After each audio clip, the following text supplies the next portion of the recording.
I know what you're thinking. That is far too whippy. Whoever fitted you for that shaft needs sacking. Thankfully, I will not be gaming these on the golf course, but I do use it with a lot of my students for learning about the golf swing, feeling specific points within the swing. This is the G-Force 7-iron, also comes in a driver and a wedge. I'm going to talk to you about the wedge on a separate video because it's amazing for short game, but this is fantastic for allowing players to feel specific points.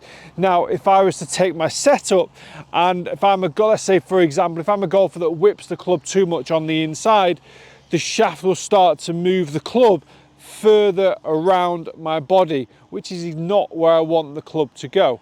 If I take the club too steep, the shaft of the club starts to move the club head in particular almost vertical. So there's two terrible positions. But what this does, it overemphasizes the feelings and the faults. And that's one of the key things that I always try and get across to my online students in particular, because you've got to be able to feel the necessary changes within the golf swing. So if we talk about takeaway, as I said, if I go too far on the inside, this shaft will bend behind me in this direction. I don't want the shaft bending in that direction. I want the club working upwards in that direction. So if I was to get the takeaway into a nice neutral position, the head would be working on that sort of angle up and down relative to my hands.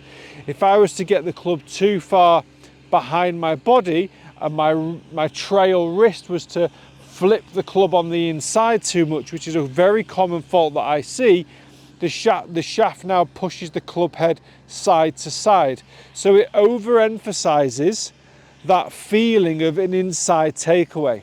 So what we're going to try and feel is that the club head works more up. And when I work the club in the correct manner on the way up, I feel a lot less flex in the shaft. I'm able to control the shaft a lot better. So if I work the club into a nice neutral takeaway, I've got very minimal shaft movement.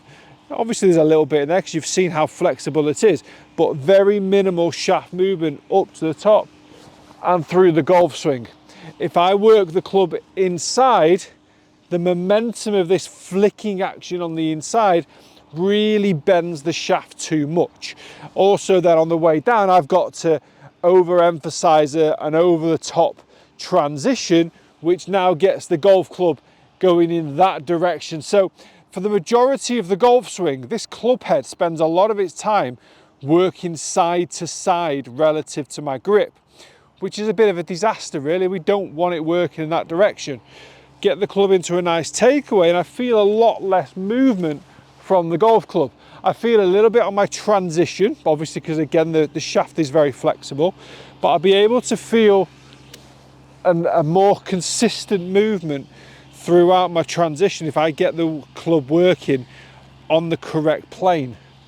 Guys, if you are new to the channel, please do hit the like, hit the subscribe. It does make a huge difference to the channel. Also, if you would like some online coaching from me, drop me an email, andy@andycartergolf.com. We'll have a chat there and we'll get a Zoom consultation set up. Online lessons, especially now as you're coming into the off season, it's a perfect time to start rebuilding that swing. Pretty good strike in fairness. As you can imagine, struggling a little bit with direction, but what I felt then as I got to the top, a little bit of flex at the top of the backswing, but I feel like I can control the downswing really nicely.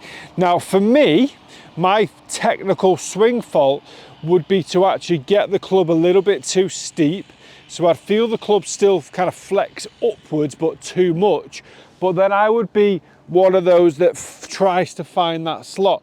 As you go up and find that slot, look how the shaft bends in that transition. It starts to bend down in that direction as I drop it on the inside. So I'm manipulating the swing plane and therefore I've completely lost the stability of the club head in the transition, which, as you can imagine, from a poor takeaway position to a really manipulative transition and a loss of feeling and a loss of flex in the transition, is going to lead me to some pretty bad strikes, which you will completely expect to see. If you hit this shot and you don't really feel like it's a nice feeling during the swing, that could be kind of good feedback. That means that you're not using it in the correct manner. So what I would try and do is give yourself some checkpoints. So I've got this alignment stick on the ground. I want to try and work the club head so it's working up parallel to the alignment stick. And then as I get my shoulders and my chest to rotate into my top of my backswing, I want to feel that the club is not really hovering around too much. It's not really bending around too much. The big thing for this, and I love this for this particular part of the swing, is that transition, okay?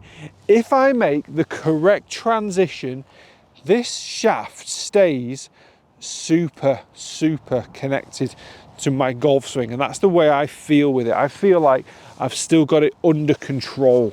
It's connected to my golf swing because it's connected to me in the transition. If I start trying to drop it on the inside, I've lost the head. Imagine with this amount of flex and me in that position, what on earth could possibly happen? We could get everything from toe shanks to heel shanks. We get all sorts. So the big thing here is get the checkpoint, rotate to the top of the backswing, and really just feel that transition. Now, what I like to tell a lot of the students is rotate down as the arms work down as well. So what that's going to help you do, is going to help you with any early extension, it's going to keep you in your posture, it's going to get your weight transition, it's going to get your lead hip rotating. You're in position to bring that club back down, and you've got control of this shaft. If you can control this, you've got a pretty good golf swing. So again, if I was to stand here and hit, let's say 10 balls in a row, I would probably hit 6 or 7 bad shots, because my natural movement is to manipulate it from a steeper takeaway and a drop on the inside. So I'd be really working hard on just slowing the swing down, trying to get into position. Don't feel like there's too much flex during the swing from the club. And if I do that, I know that I'm moving the club in the correct manner, okay? That one was a tiny bit fat, but I didn't really feel like I lost too much control. Now, when you're making practice swings and you're making swings, you've got to do it slowly. If you do it slowly, you've got more feel. And particularly with a golf club like this, feel is the most important element for you to improve. Okay, it's a fantastic drill, a fantastic training aid to bring the club back down into position and give you the ultimate feeling. Because there's going to be a lot of times you'll get to the top of the backswing, you drop it inside, you're, oh my God, where the hell is that going? Or if you're a golfer that swings it on the outside, you'll certainly feel it from there. And with the amount of flex that's going to come down from the club, you're never going to get a decent connection from that golf club working in that direction. You see the flex. Whew. Wowza, that is impressive. So these are not custom fit clubs, as you can tell, but it is a fantastic training aid. Feel, get yourself into the right position, get yourself out of position, you will feel it. And it's stuff that you can do at home. You don't need to be hitting golf balls. In fact, in fairness as well, I'm hitting golf balls because it's a golf video, but I wouldn't be hitting that many golf shots with this at all. I would be really focusing on the movement there. I feel that move. You see me keeping my backside out. I'm transitioning into my lead side or into my left side here as I pull down and rotate. And in the meanwhile, I've got control of the golf shaft. There's not too much movement there. I've got control of the shaft as I start to rotate. And then I've got control as I rotate through the ball as well. Guys, thanks very much for watching. I hope you enjoyed the video. Hit the like, hit the subscribe. See you next time.